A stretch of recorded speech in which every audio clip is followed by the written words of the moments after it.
وَلَئِنْ أَذَقْنَا الْإِنسَانَ مِنَّا رَحْمَةً ثُمَّ نَزَعْنَاهَا مِنْهُ إِنَّهُ لَيَئُوسٌ كَفُورٌ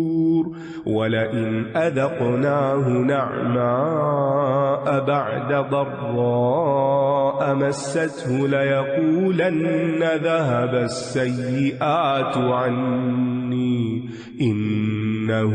لَفَرِحٌ فَخُورٌ إِلَّا الَّذِينَ صَبَرُوا وَعَمِلُوا الصَّالِحَاتِ أُولَئِكَ لَهُم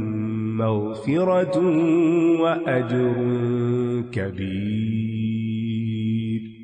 فلعلك تارك بعض ما يوحى إليك وضائق به صدرك أن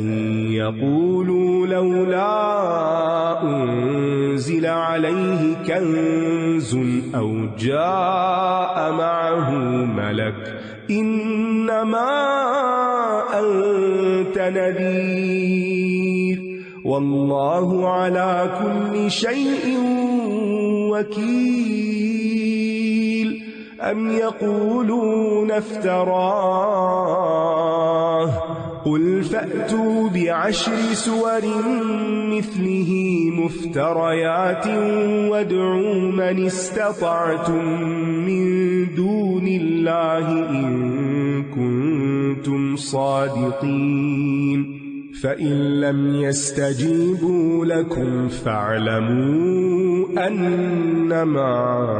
أنزل بعلم الله وأن لا إله إلا هو فهل أنتم مسلمون من كان يريد الحياة الدنيا وزينتها نوفي إليهم أعمالهم فيها وهم فيها لا يبخسون أولئك الذين ليس لهم في الآخرة إلا النار وحبط ما صنعوا فيها وباطل ما كانوا يعملون أفمن كان على بينة من ربه ويتلوه شاهد منه ومن قبله كتاب موسى إماما ورحمة أولئك يؤمنون به ومن يكفر به من الأحزاب فالنار موعده فلا تك في مرية منه إنه الحق من ربك ولكن أكثر الناس لا يؤمنون ومن أظلم ممن افترى على الله كذبا أولئك يعرضون على ربهم ويقول الأشهاد هؤلاء الذين كذبوا على ربهم ألا لعنة الله على الظالمين الذين يصدون عن سبيل الله ويبغونها عوجا وهم بالآخرة هم كافرون أولئك لم يكونوا معجزين في الأرض وما كان لهم من دون الله من أولياء يضاعف لهم العذاب ما كانوا يستطيعون السمع وما كانوا يبصرون أولئك الذين خسروا أنفسهم وضل عنهم ما كانوا يفترون لا جرم أنهم في الآخرة هم الأخسرون إن الذين آمنوا وعملوا الصالحات وأخبتوا إلى ربهم أولئك أصحاب الجنة هم فيها خالدون مثل الفريقين كالأعمى والأصم والبصير والسميع هل يستويان مثلا أفلا تذكرون۔ اور اگر ہم انسان کو اپنی طرف سے رحمت کا مزہ چکھائیں پھر ہم اسے اس سے واپس لے لیں، یعنی نعمت دے کے نعمت واپس لے لیں، کسی بھی قسم کی نعمت، تو یقیناً وہ بہت مایوس ہونے والا، انتہائی ناشکرا ہو جاتا ہے، اللہ سے ناراض ہو جاتا ہے۔ اور یہ انسانوں کے اندر پائی جانے والی ایک مذموم صفت ہے، یعنی مذمت کی ہوئی صفت ہے، یعنی تکلیف آنے پر وہ اس کی بہت برائی بیان کرنے لگتا ہے، نا امید ہو جاتا ہے، ناشکرا پن کرتا ہے۔ اور اگر ہم اس تکلیف کے بعد جو اسے پہنچی تھی آسائش کا مزہ چکھائیں، یعنی پہلے تکلیف تھی پھر آرام آ گیا، تو یقیناً وہ ضرور کہے گا کہ سب تکلیفیں مجھ سے دور ہو گئیں۔ بے شک وہ بہت اترانے والا، بہت فخر کرنے والا بن جاتا ہے۔ یعنی اگر اللہ تعالیٰ محتاجی کے بعد خوشحالی سے یا بیماری اور تکلیف کے بعد صحت سے نوازتا ہے تو کہنے لگتا ہے کہ اب کیا ہے، اب تو آرام ہی آرام اور راحت اور عیش خوشحالی ہے، اور اس خوشحالی میں اتنا مگن ہو جاتا ہے کہ اس نعمت پر اپنے خالق و مالک آقا کا شکریہ ادا کرنا بھول جاتا ہے اور اس کی طرف اس کا خیال بھی نہیں جاتا، سوائے ان لوگوں کے جنہوں نے صبر کیا اور نیک عمل کیے۔ یہی لوگ ہیں جن کے لیے بخشش اور بہت بڑا اجر ہے۔ یعنی جس کے اندر صبر ہوتا ہے اس کا رویہ مختلف ہوتا ہے، وہ تکلیف آنے پر بھی کوئی غلط بات منہ سے نہیں نکالتا، اور جب خوشحالی یا آرام اور نعمت ملتی ہے تو اس وقت بھی اللہ تعالیٰ کے بارے میں اچھی بات کرتا ہے، زبان سے بھی اس کا ذکر اور شکر کرتا ہے اور عمل میں بھی اس کی اطاعت کرتا ہے۔ اور پھر آپ دیکھیے کہ تکلیف کے ختم ہونے کا جو انتظار ہے، اس انتظار کے وقت کو اچھی طرح گزارنا جو ہے یہ بھی صبر کرنا ہوتا ہے، اور صبر سے بڑھ کر کوئی چیز انسان کو سنوارنے والی نہیں، انسان کو بااخلاق بنانے والی نہیں۔ تو آپ کی طرف جو وحی کی جاتی ہے شاید آپ اس کا کچھ حصہ چھوڑنے والے ہیں، اور آپ کا سینہ ان کے یہ کہنے سے تنگ ہوتا ہے کہ اس پر کوئی خزانہ کیوں نہ اتارا گیا، یا اس کے ساتھ کوئی فرشتہ کیوں نہ آیا۔ یقیناً آپ تو صرف خبردار کرنے والے ہیں، اور اللہ ہر چیز پر نگران ہے۔ اللہ کے ہاں بندوں کی قدر و قیمت ان کے نیک اعمال کی وجہ سے ہوتی ہے، اس لیے ہمیں یہ نہیں دیکھنا چاہیے کہ کس کے پاس کنز ہے، مال ہے، یا اس کے ساتھ کتنے لوگ ہیں اور اس کا کتنا بڑا مجمع ہے۔ یہ اللہ کی نگاہ میں بڑی چیزیں نہیں ہیں، یہ انسانوں نے کسی کے بڑا ہونے کا معیار بنا رکھا ہے، جبکہ اللہ کے ہاں قدر و قیمت عمل اور تقویٰ کی وجہ سے۔ یا یہ کہتے ہیں کہ اس قرآن کو اس نے خود گھڑ لیا ہے، کہہ دیجئے پھر تم بھی اس جیسی گھڑی ہوئی 10 صورتیں لے آؤ، اور اگر تم سچے ہو تو اللہ کے سوا جنہیں تم بلا سکتے ہو بلا لو۔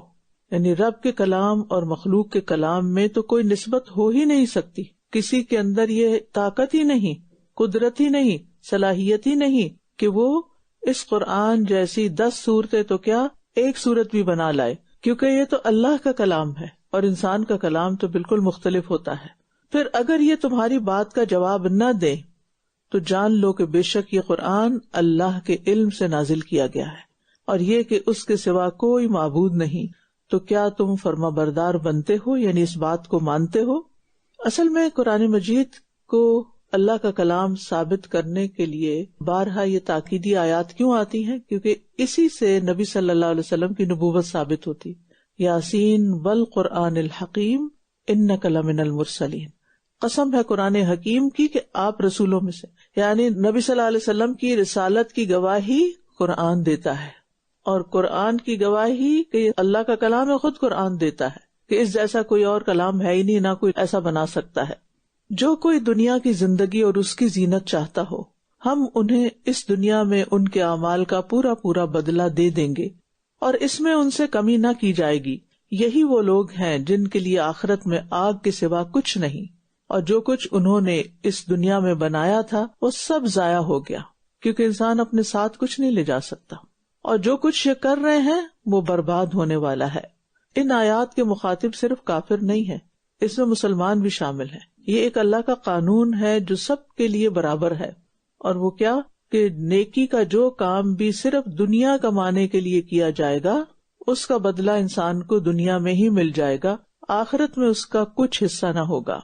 اور اس سے ایک اور بات بھی نکلتی ہے، یعنی ایک تو مقصد ہے کہ نیکی کرو تاکہ دنیا حاصل ہو، اور دوسرا کیا، نیکیوں کا دکھاوا کرو، ریاکاری کرو۔ تو مجاہد کہتے ہیں یہ آیت ریاکاروں کے بارے میں اتری ہے۔ ابن عباس کہتے ہیں ریاکاروں کی نیکیوں کا سارا بدلہ اسی دنیا میں مل جاتا ہے، ذرا سی بھی کمی نہیں ہوتی، لہذا جو شخص دکھاوے کی نماز پڑھتا ہے اور دکھاوے کے صدقے خیرات کرتا ہے وہ آخرت میں خالی ہاتھ اٹھے گا، کیونکہ جو شخص جس مقصد کے لیے عمل کرتا ہے وہی مقصد اس کا پورا ہوگا، کچھ اور نہیں۔ اور اخلاص کے بغیر کیا گیا کوئی بھی نیک عمل قیامت کے دن وبال بن جائے گا، انسان کو جنت کی بجائے جہنم کا راستہ دکھائے گا، جسے ایک تفصیلی طویل حدیث کے اندر اس قاری قرآن اور سخی انسان اور شہید کی مثال دی گئی کہ جنہوں نے یہ سب کچھ صرف دنیا کو دکھانے کے لیے کیا تھا، تو انہیں سب سے پہلے جہنم میں پھینکا جائے گا۔ اور ہر انسان کو یہ بات بھی یاد رکھنی چاہیے کہ صرف دنیا مل جانا اللہ کی محبت کی علامت نہیں۔ جب تک انسان کے پاس دین نہیں نا تو دنیا اس کے لیے خطرناک ہے۔ کیا بھلا وہ شخص جو اپنے رب کی طرف سے ایک روشن دلیل پر ہو اور اللہ کی طرف سے ایک گواہ بھی اس کے پیچھے آیا ہو، اور اس سے پہلے موسیٰ کی کتاب بھی رہنما اور رحمت تھی، یہی لوگ اس قرآن پر ایمان لاتے ہیں، اور تمام گروہوں میں سے جو کوئی اس کا انکار کرے گا تو آگ ہی اس کے وعدے کی جگہ ہے۔ بس آپ اس کی طرف سے کسی شک میں نہ رہیے، بے شک یہ قرآن آپ کے رب کی طرف سے سراسر حق ہے، لیکن اکثر لوگ ایمان نہیں لاتے۔ تو اس سے پتہ چلتا ہے کہ دنیاوی زندگی کے طلبگار اور ہدایت کے طلبگار برابر نہیں ہو سکتے۔ اور یہاں یہ جو بات کی گئی کہ اکثر لوگ قرآن پر ایمان نہیں لاتے، کیونکہ قرآن انسان کو آخرت اورینٹڈ بناتا ہے، اس کی توجہ اللہ کی طرف کرواتا ہے، آخرت کی طرف کرواتا ہے۔ تو جن کا مطمع نظر دنیا ہو پھر ان کے لیے قرآن کا سبق بہت مشکل ہو جاتا ہے۔ اور اس سے بڑا ظالم کون ہوگا جو اللہ پر جھوٹ گھڑے، یہی لوگ اپنے رب کے روبرو پیش کیے جائیں گے اور گواہ کہہ اٹھیں گے کہ یہی وہ لوگ ہیں جنہوں نے اپنے رب پر جھوٹ باندھا، سنو ان ظالموں پر اللہ کی لعنت ہے۔ اللہ پر جھوٹ باندھنے کا کیا مطلب ہے کہ کسی حلال چیز کو حرام کر دینا، حرام کو حلال کرنا، کسی بات کو شریعت بنا کے پیش کرنا، یا اسی طرح اللہ کے سوا دوسروں کو نفع نقصان کا مالک سمجھنا، یا کوئی بات جو اللہ نے نہیں فرمائی وہ اللہ کے ذمے لگا دینا، اور اسی طرح کی کچھ چیزیں، یعنی جھوٹی نبوت وغیرہ کا دعویٰ کرنا۔ اور گواہوں سے مراد یہاں فرشتے اور کرامن کاتبین بھی ہو سکتے ہیں، اور گواہیاں جب پوری ہو جائیں گی، یعنی انسان کے جو نام اعمال لکھے جا رہے ہیں وہ سارے پرچے گواہی کے تو تیار ہو رہے ہیں، تو پھر جیسا جس کا عمل ہوگا اس کے مطابق اس سے معاملہ کیا جائے گا۔ بات یہ ہے کہ بہت دفعہ انسان جان بوجھ کے نہیں لیکن لا علمی میں، جہالت میں اللہ پہ جھوٹ باندھ رہا ہوتا ہے۔ اللہ تعالیٰ نے یہ کہا، اللہ تعالیٰ نے یہ فرمایا، اللہ تعالیٰ چاہتا ہوگا، آپ کو کیسے پتا چلا چاہتا ہوگا یا نہیں؟ تو جہالت جو ہے یہ بہت بڑا عیب ہے، اور صرف دنیاوی علم سے جاہل شخص مراد نہیں، بلکہ وہ ہے جو اپنے رب کو نہیں پہچانتا،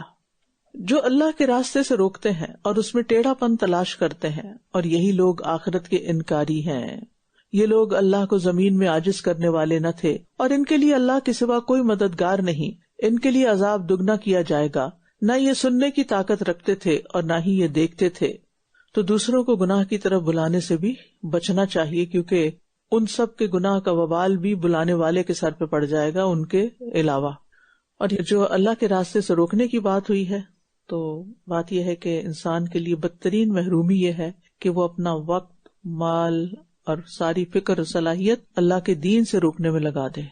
یعنی خوش قسمت ہے وہ جو یہ سب کچھ لگائیں اللہ کے دین کی طرف بلانے میں، اور انتہائی بدقسمت ہے وہ جو یہ سب کچھ لگائیں اللہ کے دین سے لوگوں کو دور کرنے میں۔ یہی وہ لوگ ہیں جنہوں نے اپنی جانوں کو خسارے میں ڈالا اور گم ہو گئے ان سے وہ جھوٹ جو یہ گھڑا کرتے تھے۔ کوئی شک نہیں کہ یقیناً یہی آخرت میں سب سے زیادہ خسارہ پانے والے ہیں، یعنی اللہ تعالیٰ کے احکامات پر درست طریقے سے عمل نہ کرنا زیادہ خسارے کا باعث ہے۔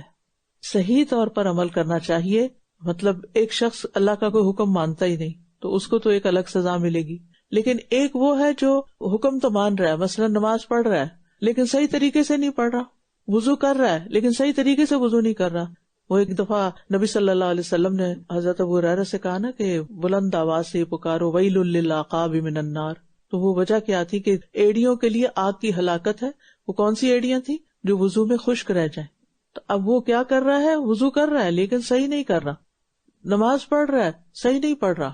تو ایسی صورت میں بھی انسان کو اس کا وبال پہنچے گا. اس لیے اپنے فرائض ادا کرنے کے لیے دین کا علم سیکھنا نہایت ضروری ہے کہ کون سا کام کرنا کیسے ہے. اور ایسے لوگوں نے اپنے لیے خسارے کو پسند کیا، یعنی انہوں نے کام ایسے کیے کہ جس سے ان کو خسارہ ہوگا، یعنی انہیں جنت کے درجات بھی مل سکتے تھے اپنی کوششوں کے بدلے اگر صحیح ڈائریکشن پہ ہوتی، اور انہوں نے کیا کیا، اس کے بدلے اپنے لیے جہنم کے گڑھے چن لیے. جنت کی نہروں کے بدلے جہنم کے کھولتے ہوئے پانی کو اختیار کر لیا، اور سربند شراب کی بجائے زہریلی اور گرم ہوا اور کھولتا ہوا پانی، اور گھنے سایوں کے بدلے دھوؤں کا سایہ،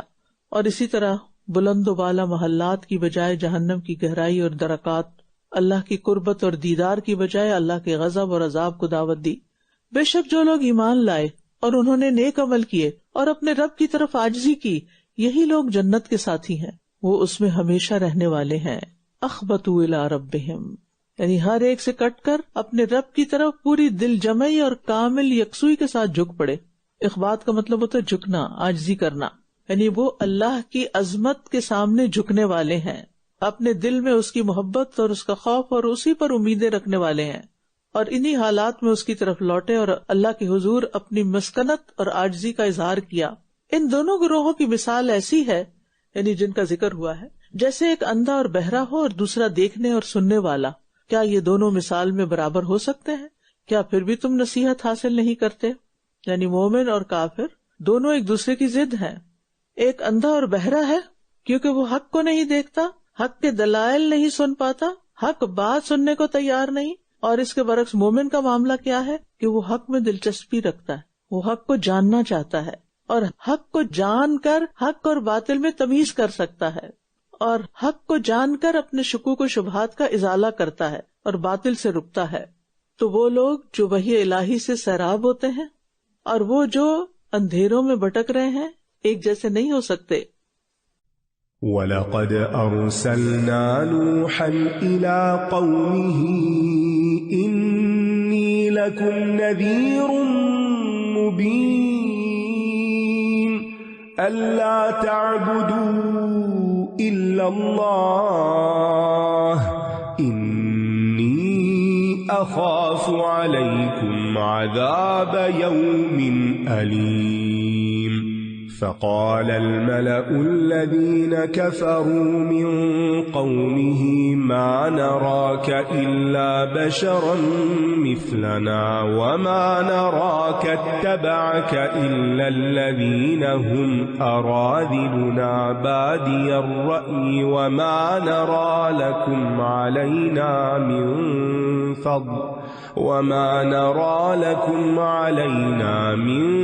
فضل بل نظنكم كاذبين. قال يا قوم أرأيتم إن كنت على بينة من ربي وآتاني رحمة من عنده فعميت عليكم أنلزمكموها وأنتم لها كارهون. ويا قوم لا أسألكم عليه مالا إن أجري إلا على الله وما أنا بطارد الذين آمنوا إنهم ملاقو ربهم ولكني أراكم قوما تجهلون. ويا قوم من ينصرني من الله إن طردتهم أفلا تذكرون. ولا أقول لكم عندي عندي خزائن الله ولا أعلم الغيب ولا أقول إني ملك ولا أقول للذين تزدري أعينكم لن يؤتيهم الله خيرا الله أعلم بما في أنفسهم إني إذا لمن الظالمين قالوا يا نوح قد جادلتنا فأكثرت جدالنا فأتنا بما تعدنا إن كنت من الصادقين قال إنما يأتيكم به الله إن شاء وما أنتم بمعجزين ولا ينفعكم نصحي إن أردت أن أنصح لكم إن كان الله يريد أن يغويكم هو ربكم وإليه ترجعون أم يقولون افتراه قل إن افتريته فعلي إجرامي وأنا بريء مما تجرمون. اور یقیناً ہم نے نوح کو اس کی قوم کی طرف بھیجا. اس نے کہا بے شک میں تمہارے لیے کھلم کھلا ڈرانے والا ہوں، یہ کہ تم اللہ کے سوا کسی اور کی عبادت نہ کرو. یقین جانو مجھے تم پر ایک دردناک عذاب کے دن کا ڈر ہے. عذاب یوم علیم، اور اس سے مراد قیامت کا دن بھی ہو سکتا ہے، اور وہ دن بھی جب طوفان آیا تھا اور ساری قوم ڈوب گئی تھی. تو اس کی قوم میں سے جن سرداروں نے کفر کیا تھا کہنے لگے کہ ہم تو تمہیں اپنے ہی جیسا ایک انسان دیکھتے ہیں، اور ہم تمہیں دیکھتے ہیں کہ تمہاری پیروی صرف وہ لوگ کر رہے ہیں جو بظاہر دیکھنے میں ہم سے کمتر ہیں، اور ہم تمہارے لیے اپنے اوپر کوئی فضیلت نہیں دیکھتے بلکہ ہم تو در حقیقت تمہیں جھوٹا سمجھتے ہیں. تمام انبیاء پر یہ اعتراض کیا گیا کہ وہ انسان کیوں ہیں. ان کے خیال میں نبی کو مافوق البشر ہونا چاہیے، کوئی فرشتہ ہونا چاہیے، یا پھر ہر وقت ان کے ساتھ فرشتے ہونے چاہیے، اور مال و دولت کے اعتبار سے بہت ان کی شان و شوکت ہونی چاہیے، اور دنیا کی ہر نعمت ان کو میسر ہونی چاہیے.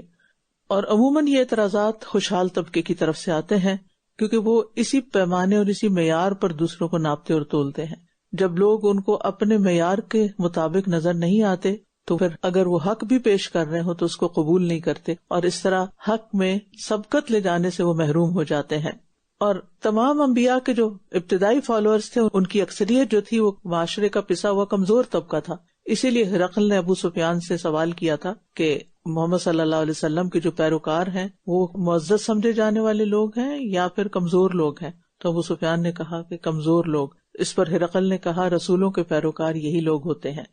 دنیاوی اعتبار سے کسی کو اگر اللہ نے زیادہ نہیں دیا تو اس کا یہ مطلب نہیں کہ وہ عزت کے قابل نہیں یا قدر کے قابل نہیں، اور اگر حق اس کے پاس ہے تو حق کو بھی انکار کر دیا جائے کیونکہ حق کا کیریئر جو ہے وہ ان کے خیال کے مطابق بڑا انسان نہیں. تو یہ جو لوگوں کو حقیر سمجھنا ہے نا، یہ تکبر کہلاتا ہے. حق کا انکار اور لوگوں کو حقیر سمجھنا، اور یہ انسان کی ہدایت میں رکاوٹ بن جاتا ہے اور اللہ کی توفیق کے راستے میں بھی رکاوٹ بن جاتی ہے یہ بات. اس نے کہا اے میری قوم، کیا غور کیا تم نے کہ اگر میں اپنے رب کی طرف سے ایک واضح دلیل پر ہوں اور اس نے مجھے اپنے پاس سے رحمت بھی عطا کی ہو، پھر وہ تم پر چھپا دی گئی ہو، تو کیا ہم زبردستی اس کو تم پر چپکا دیں جبکہ تم اسے ناپسند کرنے والے ہو؟ ان سب اعتراضوں کا ایک جامع جواب دیا کہ آتانی رحمت من عنده، کہ اللہ نے مجھے اپنی رحمت سے نوازا ہے. یعنی نبوت کسی کی محنت اور کوشش کا نتیجہ نہیں ہوتی، آباء و اجداد کی چھوڑی ہوئی جائیداد نہیں ہوتی، بلکہ یہ صرف اور صرف اللہ سبحانہ تعالیٰ کی خاص عنایت ہوتی ہے. تو اس رحمت میں حصہ کون پاتا ہے؟ جو حق کو پہچان لیتا ہے. اللہ نے رحمت کی کس پر؟ پیغمبر پر. اب وہ جو کچھ دے رہے ہیں اگر وہ لے لیا جائے تو عام لوگوں پر بھی وہ رحمت ہو جاتی، اور محروم ہے وہ شخص جو حق سے دور رہے، اس کو نہ پہچانے، یا پھر جان لے اور اس کو قبول نہ کرے. فعمیت علیکم، حق کے معاملے میں اندھا بنا رہے، سب کچھ دیکھنے والا ہو لیکن حق نظر نہ آتا ہو، سچائی کو نہ پہچان سکے. اور اے میری قوم، میں اس کام پر تم سے کسی مال کا سوال نہیں کرتا، میرا اجر تو اللہ کے ذمہ ہے، اور جو لوگ ایمان لائے ہیں میں ان کو اپنے سے دور کرنے والا نہیں ہوں، بے شک وہ اپنے رب سے ملاقات کرنے والے ہیں، جبکہ میں دیکھتا ہوں کہ تم ایسے لوگ ہو جو جہالت برت رہے ہو. پیغمبر ہمیشہ بے غرض ناصح ہوتے ہیں. میرا اجر تو اللہ کے ذمہ ہے، میں تم سے کسی مال کا سوال نہیں کرتا، میں کسی دنیاوی فائدے کے لیے تمہارے پاس نہیں آیا، کسی مطلب سے نہیں آیا. اور اے میری قوم، اگر میں نے انہیں دور کر دیا تو اللہ کے مقابلے میں کون میری مدد کرے گا؟ کیا پھر تم نصیحت نہیں پکڑتے؟ یعنی ایمان لانے والے کمزور لوگوں کو اپنے سے دور کرنا اللہ کے غضب اور ناراضگی کا باعث ہے. اس لیے جو بھی پہلے ایمان لے آیا ہے اس کا جو آنا ہے وہی سب سے بڑی اس کی قدر و قیمت کا باعث ہے، لہٰذا ان کو دور نہیں کیا جا سکتا. اور پھر آپ دیکھیے کہ وَيَا قَوْمِ مَن يَنصُرُنِي مِنَ اللَّهِ إِن طَرَدتُّهُمْ أَفَلَا تَذَكَّرُونَ، مجھے کون بچائے گا، میری مدد کون کرے گا اگر میں نے ان کو اپنے سے دور کر دیا. پیغمبروں کے دل بڑے نرم ہوتے ہیں اور حساس ہوتے ہیں اور بات کو سمجھنے والے ہوتے ہیں، ہر معاملے میں اللہ تعالیٰ کے حکم کا خیال رکھتے ہیں. اصل حساس وہ ہے جس کو اس بات کی فکر ہو کہ اگر میں نے نافرمانی کر لی تو میرا بنے گا کیا. اسی لیے وہ اللہ سے ڈرتے ہیں اور ہر چیز میں اس کی نافرمانی سے بچتے ہیں. اب دیکھیے، ایک ہوتا ہے اپنی ذات کے بارے میں حساس ہونا، مجھے کوئی کچھ نہ کہے، لامساس، ڈونٹ ٹچ می، میرے بارے میں کوئی بات نہ کرنا، اور اگر کوئی کر دے تو بس پڑ جانا اس کو. لیکن ایسی حساسیت انسان کو ایک نقصان بھی دیتی ہے، اور دوسرا یہ کہ اس کی اللہ کے یہاں کوئی قدر و قیمت نہیں کہ آپ کس قدر سیلف سینٹرڈ ہیں. اصل حساسیت کیا ہے کہ انسان دین کے معاملے میں حساس ہو، آخرت کے معاملے میں حساس ہو، اللہ تعالیٰ کے احکامات کے معاملے میں حساس ہو کہ میں نے اگر بات نہیں مانی تو پھر ہوگا کیا، اور اگر مان لی تو کیا ملے گا، اس بارے میں بھی حساس ہو. جیسے ایک صحابی نے احد کے موقع پر کہا کہ مجھے احد کے پیچھے سے جنت کی خوشبو آ رہی ہے. یہ ان کی حساسیت تھی نا. حساسیت کیا ہوتی ہے کہ چیزوں کو محسوس کر لینا. جہنم کی بات سنے پڑھے تو ایسے لگے کہ جیسے آگ میں پڑے ہوئے ہیں. اور پھر یہاں سے یہ بات بھی پتہ چلتی ہے کہ مدد تو اللہ کی طرف سے ہوتی ہے، اس لیے کسی بھی مشکل میں اسی کو پکارنا چاہیے. اور نہ میں تم سے یہ کہتا ہوں کہ میرے پاس اللہ کے خزانے ہیں، اور نہ میں غیب جانتا ہوں، اور نہ میں کہتا ہوں کہ میں کوئی فرشتہ ہوں، اور نہ میں ان لوگوں کے بارے میں جنہیں تمہاری نگاہیں حقیر سمجھتی ہیں یہ کہتا ہوں کہ اللہ انہیں ہرگز کوئی بھلائی عطا نہ کرے گا. اللہ اسے خوب جانتا ہے جو ان کے دلوں میں ہے، یعنی ان غریب مسلمانوں کے دلوں میں. اگر میں ایسا کہوں تو بے شک میں تب ضرور ظالموں میں سے ہو جاؤں گا. اصل میں جو لوگ لا علم ہوتے ہیں نا، حقیقت سے ناواقف ہوتے ہیں، ان کے نزدیک نبی کی صداقت کا معیار کچھ اور ہوتا ہے. وہ یہ نہیں دیکھتے کہ نبی پیش کیا کر رہا ہے، میسج کیا ہے، کنٹینٹ کیا ہے، کس چیز کی طرف بلا رہا ہے، اپنی ذات کی طرف یا اللہ کی طرف، ہم سے کسی مطلب سے آیا ہے یا اپنے کام سے کام ہے. اس کو بے غرض انسان ہے، وہ ان چیزوں کو دیکھ ہی نہیں پاتے. امیت علیکم، اس سے بالکل ان کی آنکھیں بند ہوتی ہیں. وہ کیا چاہتے ہیں، ہم اس کو نبی مانیں گے جو روز معجزہ دکھائے، اور پھر یہ کہ اگر مٹی کی طرف دیکھے تو سونا بن جائے، اور جو یہ بتا سکے کہ چوری فلاں نے کی ہے، یعنی غیب کی خبریں بتائے. اور پھر یہ ہے کہ اس کو نہ کھانا چاہیے، نہ پینا چاہیے، نہ شادی کرنی چاہیے، اسے کوئی دنیا سے دلچسپی نہیں ہونی چاہیے. آج بھی آپ دیکھیں نیکی کا معیار یہی چیز بتائی جاتی ہے. تو اس آیت میں انہی باتوں کی تردید کر دی گئی ہے کہ اللہ کے ہاں نبوت کا معیار نہیں جو تم نے قرار دیا ہوا ہے. انہوں نے کہا، اے نوح، بے شک تم نے ہم سے جھگڑا کیا، پھر ہم سے بہت زیادہ جھگڑا کیا، پس لے آؤ ہمارے پاس وہ عذاب جس کا تم ہم سے وعدہ کرتے ہو اگر تم سچوں میں سے ہو. دلائل سے عاجز آنے والوں کا یہ مطالبہ تھا. نوح علیہ السلام نے تقریباً 950 سال تبلیغ کی، ہر طرح سے قوم کو سمجھانے کی کوشش کی، ہر طرح سے دلائل دیے، لیکن دلائل ان کو سمجھ ہی نہیں آتے تھے اور وہ انکار پر ہی اصرار کرتے رہے. اور پھر نوح علیہ السلام نے ان کو عذاب کی دھمکی بھی دی، طرح طرح سے دلیل دے کے سمجھایا، دن اور رات سمجھایا، چپکے اور بلند آواز سے سمجھایا، جس کو انہوں نے جھگڑا قرار دیا، اور پھر عذاب کا مطالبہ کر لیا. کس قدر ناسمجھی کی بات ہے. یعنی پہلی ناسمجھی تو ان کی یہ تھی کہ پیغمبر کا کلام انہیں سمجھ نہیں آ رہا تھا، اور پھر عذاب مانگنا اپنے لیے، یہ اس سے بھی بڑی ناسمجھی تھی. ابو جہل نے بھی یہ انداز اپنایا تھا. اگر وہ لوگ سچے ہوتے، شکر گزار ہوتے تو نوح علیہ السلام کو شکریہ کہتے کہ آپ نے ہمیں اتنی بڑی حقیقت سے آگاہ کر دیا ہے کہ آگے ہمارے ساتھ کیا ہونے والا ہے اور ہمیں دنیا میں کیسے زندگی بسر کر کے آنا ہے۔ اور یہاں پر ایک اور بات بھی ہے کہ اگر بالفرض نوح علیہ السلام نے ان سے کوئی بحث کی بھی تھی یا ان کو ان کی باتوں کا جواب بھی دیا تھا تو حق کو ثابت کرنے کے لیے ایسا کیا جا سکتا ہے۔ بعض اوقات ایسا ہوتا ہے نا کہ کوئی شخص آپ پر اعتراض کر دیتا ہے، جی آپ نے یہ بات کیوں کہی، تو آپ کہتے ہیں کہ یہ قرآن کی روشنی میں کہی ہے، تو ماننے کو تیار نہیں ہوتا، پھر آپ اس کو آیت کا نمبر ریفرنس وغیرہ دیتے ہیں کہ یہ دیکھو لکھا ہوا، پھر وہ کوئی اور حجت نکال لیتا ہے تو پھر آپ اس کا جواب دیتے ہیں۔ یہ ہوتی ہے بحث، یعنی ایک اعتراض آتا ہے، آپ اس کا جواب دیتے، پھر اعتراض پھر جواب۔ تو اگر حق کو ثابت کرنے کے لیے ایسا کیا جائے اور معقول طریقے سے کیا جائے تو اس کی اجازت ہے، لیکن اس کا یہ مطلب نہیں کہ ہر وقت آپ بحث چھیڑ دیں، اس کا بھی کوئی موقع محل ہوتا ہے، مقام ہوتا ہے، کیونکہ انسان کو اللہ نے اتنی سینس دی ہے کہ سمجھ جائے کہ سامنے والا ماننا چاہتا ہے، جاننا چاہتا ہے، یا پھر صرف بحث و مباحثہ کرنا چاہتا ہے، الجھانا چاہتا ہے آپ کو، تو انسان اس سے اوائڈ کرے اور بہت سی چیزوں کا جواب نہ دے، لیٹ گو، جاؤ۔ اور یہ جو گمراہ لوگ ہوتے ہیں نا، دنیا میں ہر دور میں ایسے لوگ رہے ہیں اور ان کا یہی اخلاق ہوتا ہے کہ وہ آپ کو وقتاً فوقتاً کسی نہ کسی پلیٹ فارم سے چھیڑتے ہیں، آپ پر کچھ الزام لگا دیں گے، آپ کے بارے میں کوئی غلط پروپیگنڈا شروع کر دیں گے تاکہ آپ کا میسج تھرو نہ ہو، لوگوں تک نہ پہنچے، کیونکہ انہوں نے خود حق کو نہیں اپنایا، لہٰذا وہ نہیں چاہتے کہ کوئی اور بھی اس کو اپنائے، اور اس حق کو وہ پھر برے برے نام بھی دیتے ہیں۔ اس نے کہا بے شک اللہ ہی اسے تم پر لائے گا اگر وہ چاہے گا، اور تم ہرگز اللہ کو عاجز کرنے والے نہیں ہو، اور اگر میں تمہاری خیر خواہی کرنا چاہوں تو میری خیر خواہی تمہیں کچھ فائدہ نہ دے گی، اگر اللہ تمہیں بھٹکانے کا ارادہ رکھتا ہو وہی تمہارا رب ہے اور اسی کی طرف تم لوٹائے جاؤ گے۔ یا یہ کہتے ہیں کہ اس نے اسے خود گھڑ لیا ہے، کہہ دیجیے اگر میں نے اسے خود گھڑ لیا ہے تو میرے جرم کا ذمہ مجھ ہی پر ہے اور میں اس جرم سے بری ہوں جو تم کر رہے ہو۔ تو بہرحال ان کی قوم نے اپنا عمل بدلنے کی بجائے کیا کیا؟ اعتراضات شروع کر دیے۔